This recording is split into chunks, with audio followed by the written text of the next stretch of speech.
BP మనకి ఎందుకు వస్తుంది? దానికి మూల కారణం ఏంటి? అలాగే దాంట్లో ఏ ఆలోచన ద్వారా బీపీ వస్తుంది? ఏ ఆలోచన ద్వారా దాన్ని ఏ ఆర్గాన్ మీద ఎక్కువ ప్రభావం చూపుతుంది? దానివల్ల మూలం అంటే 100లో ఇప్పుడు మనం చూసుకుంటే 20-30 మందికి ఈజీగా బీపీ అనేది రెగ్యులర్ వ్యాధి కింద మారిపోయింది. సో ఆ బీపీకి, ఆలోచన విధానానికి, ఆహారానికి, ఆర్గానికి ఉన్న సంబంధం మన లోపల ఉండే చాలా రకాల అవయవాల్లో ఎటువంటి ఒత్తిడి పెరిగినా దానికి కావాల్సిన ప్రాణశక్తి పంపించాలి. మరి ఒక లోటు ఉంది, ఒక కిడ్నీలో లోటు ఉంది, లేకపోతే లివర్లో లోటు ఉంది, ప్రాణశక్తి తక్కువ అవుతుంది. అప్పుడు ఏంటంటే ఈ హార్ట్ మీద ప్రెషర్ ఎక్కువ పడుతుంది, ఎక్కువ అక్కడ రక్తాన్ని ఫ్లో చేయాలి. ఆ ఫ్లో చేయడానికి ఈ అవస్థ పడుతూ ఉంటుంది గుండెలు. అలాంటప్పుడు బీపీ పెరుగుతూ ఉంటుంది. అయితే ఎందుకు ఒత్తిడి ఎలా పెరుగుతుంటుందంటే మనం ఒక పనిని ఒక సమయానికి చేయవలసింది ఆ సమయానికి చేయకపోవడం వల్ల, టైం అయిపోతుంది అనుకోవడం వల్ల ఇలాంటి ఒత్తిళ్ళు పెరుగుతుంటాయి.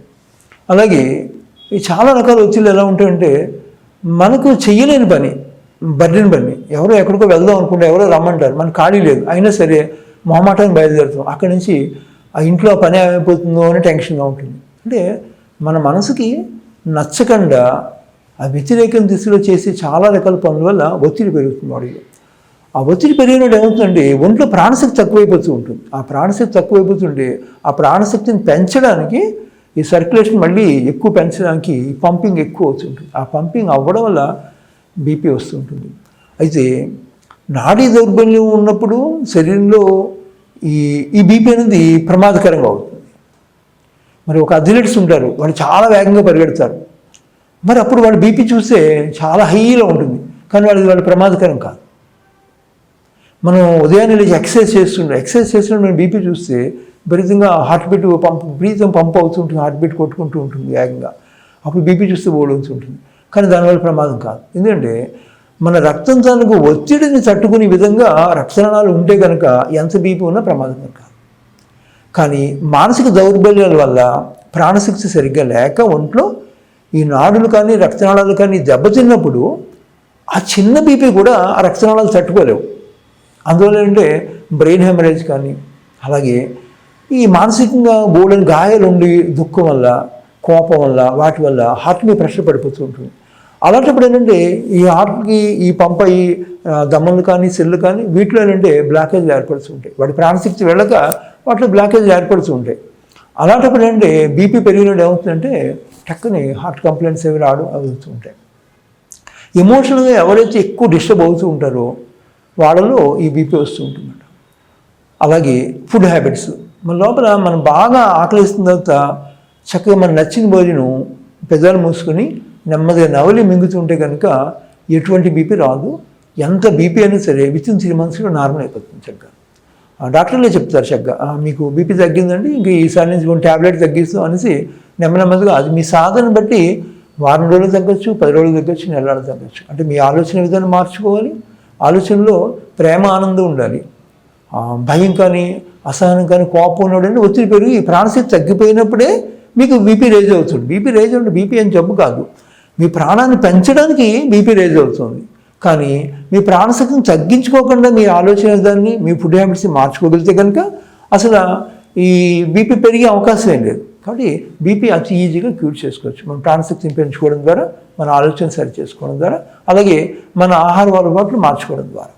అలాగే మనకి ఒబెసిటీ అంటారు, లావు అవ్వటం సహజంగా జరుగుతూ ఉంటుంది చాలామందిలో.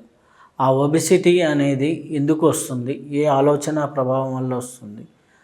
చాలామందిలో చూస్తే మేము ఎక్కువ తినమండి లావు అయిపోతుంటాం అంటూ ఉంటారు. ఇట్లాంటి పరిస్థితి కొంతమందికి ఉంటుంది. అది దేనివల్ల క్రియేట్ అవుతుంది? ఒబెసిటీ అనేది అసలు సమస్య కాదు, చాలా ఇప్పుడున్న అన్ని రకాల సమస్యలకి ఒబెసిటీ చాలా చిన్న సమస్య. మనం చాలా పెద్ద సమస్యలు అనుకుంటాం కాబట్టి బాధపడుతున్నాం. ఒక చిన్న ఎగ్జాంపుల్ చెప్తాను. మన ఈ కొడుకు కూతురు ఎవరో ఉన్నారు, వాళ్ళు కాలేజీకి వెళ్తున్నారు చక్కగా. వాళ్ళకి ప్రతిరోజు 100 రూపాయలు వాడికి దారి ఖర్చులు అవసరం అవుతుంది. కానీ మీరు ప్రతిరోజు 100 రూపాయలు ఇవ్వకుండా ఓ రోజు 60 ఇచ్చి, ఓ రోజు 80 ఇచ్చి, ఓ రోజు ఇవ్వకుండా ఇలా చేస్తుంటే ఆ పిల్లలు ఏం చేస్తారు? మీరు ఏ కూరగాయలకో డబ్బులు ఇచ్చినట్టు కాస్త పక్కన పెట్టుకుంటూ ఉంటారు. ఏ కిరాణా సామాన్ తెమ్మని 1000 రూపాయలు ఇచ్చినాడు, ఓ 50 పాతికో పక్కన పెట్టుకున్నాడు. ఇదేమి దొంగతనం కాదు, వాడి జాగ్రత్త గురించి అంతే. ఎందుకు, రేపు ఎప్పుడు మా నాన్న నాకు తక్కువ ఇస్తాడో తెలియదు, నా ఆ ఖర్చులు మీట్ అవ్వాలి, కాబట్టి ఉన్న దాంట్లో ఎప్పుడు అవకాశం ఉంటే అప్పుడు దాస్తూ ఉంటాను. ఈ కాన్సెప్ట్ మీకు అర్థమైతే ఒబెసిటీ ఈజీ క్యూర్ చేసుకోవచ్చు. ఎప్పుడైతే లోటు బడ్జెట్ ఉంటుందో దాన్ని దాచడం గురించి మనం దాచుకుంటున్నాం, మన అవసరం గురించి. అలాగే మన మనసు ఎప్పుడైతే ప్రశాంత స్థితిలో లేకుండా అలజడి గురవుతుంటుందో శరీరం ఏం చేస్తుందంటే ఈ అలజడి వల్ల వీడు ఎప్పుడు ఫెయింట్ అయిపోయి పడిపోతాడో అప్పుడు వీడిని మనం కాపాడడానికి మన శక్తి కావాలి అనేసి అది ఏం చేస్తుంది, మీరు చిన్న అరటిపండు తిన్నా సరే లోపల ఫ్యాట్కి కన్వర్ట్ అయిపోతూ ఉంటుంది. ఎందుకు కన్వర్ట్ అవుతుందంటే మీరు సహజంగా ఆకలేసినట్టు ప్రశాంతంగా తింటూ ఉంటే కనుక ఈ బాడీ ఏం చేస్తుంది, మీరు ఎంత తిన్నా సరే ఫ్యాట్ కింద కన్వర్ట్ అవ్వదు, అరిగిపోతుంది, అరిగిపోయి శక్తిగా వెళ్ళిపోతుంది. ఆ శక్తి మనం ఖర్చు పెడుతూ ఉండాలి. అలా కాకుండా ఎప్పుడైతే మన లోపల భయం, కోపం, అసహనం, బాధ, బెంగ ఇవన్నీ ఉన్నాయో ఈ దుఃఖస్థితి ఉన్నప్పుడు ఏంటంటే ప్రాణశక్తి బాగా ఖర్చు అయిపోతూ ఉంటుంది. కాబట్టి మన శరీరాన్ని నిలుపుకోవడానికి శరీరం ఏం చేస్తుందంటే అది మనం తీసుకుని కొద్ది ఆహారాన్ని కూడా దాచేస్తూ ఉంటుందన్నమాట. కాబట్టి ఒబెసిటీ తగ్గాలంటే ఫస్ట్ మీరు జిమ్లకు వెళ్ళక్కర్లేదు, యోగా సెంటర్కి వెళ్ళి వాకింగ్ చెక్కర్ ఏం ఒక్కల. ఫస్ట్ మీ ఆలోచన విధానం మార్చుకుని మీరు ఎప్పుడు ఆకలిస్తే అప్పుడు ప్రశాంతంగా కూర్చొని భోజనం చేస్తే నెమ్మదిగా ఒబెసిటీ దానితో తగ్గిపోతుంది. అయితే ఈ 2 రకాలు, ఒకటి మన ఎక్సెస్ క్యాలరీస్ తీసుకోవడం వల్ల కూడా ఒబెసిటీ వస్తుంది, 2 మన మైండ్ సెట్ సరిగ్గా లేక ఆలోచన విధానం సరిగ్గా లేకపోవడం ఒబెసిటీ వస్తుంది. కాబట్టి మీరు చేసే వర్క్ని బట్టి, మీరు ఒక సాఫ్ట్వేర్ ఎంప్లాయ్ అయితే ఉదయం సాయం దాకా ఏసీలో కూర్చుంటారు, ఆ పెద్ద క్యాలరీస్ ఎక్కువ బర్న్ అవ్వు. అదే మీరు ఒక రిక్షా కార్మికుడు లేదంటే ఒక రైల్వే కార్మికుడు, రైల్వే కూలీ, వ్యవసాయ కూలీ అయితే మీకు ఎక్కువ క్యాలరీస్ అవసరం అవుతాయి, అప్పుడు కార్బోహైడ్రేట్స్ ఎక్కువ అవసరం అవుతుంటుంది. అలా కానప్పుడు ఏంటంటే మీరు కార్బోహైడ్రేట్స్ కొంత తక్కువ తీసుకుంటుంటే అలా బ్యాలెన్స్ చేసుకోవచ్చు. కానీ సాధారణంగా ఫుడ్ వల్ల వచ్చే ఒబెసిటీ చాలామంది చాలా తక్కువ, ఆలోచనలు అపసవ్యంగా ఉండడం, ఫుడ్ హ్యాబిట్స్ ఆకలి లేకపోయినా తినడం, ఆకలి వేస్తున్నా సరే తినకుండా ఉండడం, ఈ కారణం వల్ల ఎక్కువ ఒబెసిటీ వస్తుంది. అది ఇవి సరిచేసుకుని ఆ తర్వాత మీరు ఏ చిన్న ఎక్సర్సైజ్ చేసినా ఏ ప్రాణాయామం చేసినా సరే ఎక్కువ ఫలితాలు వస్తాయి, ఈజీగా ఆ ఒబెసిటీ తగ్గుతుంది. అయితే షుగర్ వ్యాధి దేనికి వస్తుంది, షుగర్ వ్యాధికి మూల కారణం ఏంటి, దాన్ని ఎలా తగ్గించుకోవచ్చు? ఇది చాలా అవసరం, చాలా అందరి ఈ షుగర్ ఎంత ఈజీ క్యూర్ అవుతుందంటే మా దగ్గర వచ్చిన వాళ్ళు చాలామంది ఏ మెడిసిన్ లేకుండా ఈజీ క్యూర్ అయింది. అది అసలు షుగర్ వ్యాధి కాదు, అది ఒక డిజార్డర్ అంతే. మన బాడీలో కొన్ని వేల సెల్స్ ఉంటాయి, ఆ ప్రతి సెల్ కూడా ప్రతిరోజు కూడా దాని శక్తి అవసరం. మనం తీసుకునే ఆహారం అది 6 రకాల రుచులు, ఏ రుచి తీసుకున్నా సరే లోపలికి కడుపులోకి వెళ్ళి డైజెస్ట్ అయిన తర్వాత అది గ్లూకోజ్ కింద మారుతుంది. మీరు ట్యాబ్లెట్ తీసుకోండి, ఒక పులుపు తీసుకోండి, ఉప్పు తీసుకోండి, కారం తీసుకోండి, లేదా అన్ని కలిపి తీసుకోండి, చివరికి అది తీపి పదార్థం అంటే ఒక గ్లూకోజ్ కిందే కన్వర్ట్ అవుతుంది బాడీలో. ఈ గ్లూకోజ్ బ్లడ్ ద్వారా మొత్తం శరీరంలో అన్ని అవయవాలకి చేరుతుంది. అయితే ప్రతి కణం దాన్ని తీసుకోవాలి. అది తీసుకుంటే కనుక మీరు ఎంత తిన్నా ఆ కణం తీసుకుంటుంది. మీరు వెయిట్ కావాలంటే పెరుగుతుంది తప్పితే షుగర్ ఎప్పుడు ఉండదు. కానీ ఇక్కడ ఏమవుతుంది, ఈ ఆహారం చిన్న ఆహారం గ్లూకోజ్కి కన్వర్ట్ అవుతుంది, బ్లడ్లో ఉండిపోతుంది. శరీరంలో చాలా సెల్స్ అది తీసుకోవడం వల్ల బ్లడ్లో ఎక్కువైపోతుంది. ఆ ఎక్కువైపోయిందని మనం షుగర్ అంటున్నాం. దానికి ఏం చేస్తాం, మెడిసిన్ వాడుతున్నాం. ఆ మెడిసిన్ వాడుతూ ఫుడ్ హ్యాబిట్స్ అన్ని కంట్రోల్ చేసుకుంటాం, కానీ షుగర్ తగ్గట్లా. మాత్రలు వాడుతున్నాం, రకరకాల ట్రీట్మెంట్ చేయించుకుంటున్నాం, రకరకాల యోగాలు చేస్తున్నాం, అయినా షుగర్ తగ్గట్లా. వీటి వల్ల షుగర్ తగ్గదు. ఆ సెల్ మళ్ళీ రీఓపెన్ ఎలా చేయాలి అని విద్య మీకు తెలిసి ఉండాలి, అది మేము నేర్పే విద్య. ఆ సెల్ మళ్ళీ రీఓపెన్ చేయిస్తాం. ఇలాగా మీ మనసులో మీ సబ్కాన్షియస్ మైండ్లో ఉండే ఇలా ఎటువంటి ఇబ్బందికర ఆలోచనలు ఉన్నాయో వాటి వల్ల ఈ సెల్స్ అన్ని క్లోజ్ అయిపోయి ఉంటాయి. మేము చేసే ప్రక్రియలో మా దగ్గర ట్రీట్మెంట్ ఏం కాదు, ఇది మీ శరీరం ఎలా పనిచేస్తుందో చెప్పి ఒక అమోఘమైన విద్య అంతే. ఆ పరమేశ్వరుడు గురువుల ద్వారా మాకు అందించే విద్య అది. మీలో ప్రతి సెల్ మళ్ళీ ఎలా రీఓపెన్ చేసుకోవాలి, ఆ శక్తిని ఎలా గ్రహించాలి అన్నది కొన్ని రకాల ప్రాణాయామ టెక్నిక్ ద్వారా అది మీకు అందిస్తుంటాం. అది ఎవరైనా సరే ఆశిస్తే అది ఈజీగా క్యూర్ అవుతుంది. ఎందుకంటే సెల్ ఓపెన్ అయితే ఆటోమేటిక్గా గ్లూకోజ్ కన్వర్షన్ అయిపోతుంది, ఇంకా షుగర్ ఎక్కడ ఉంది లేదు. ఆ సెల్ ఓపెన్ చేసే మధ్యనే మనకు చాలా అవసరం అన్నమాట. అది మేము చేసే పని, అది ఈజీగా క్యూర్ అవుతుంది సెల్ ఓపెన్ అవ్వడం. అయితే సెల్స్ ఎందుకు ఓపెన్ అవ్వట్లేదు అది దాని చిన్న ఉదాహరణ చెప్తున్నాను.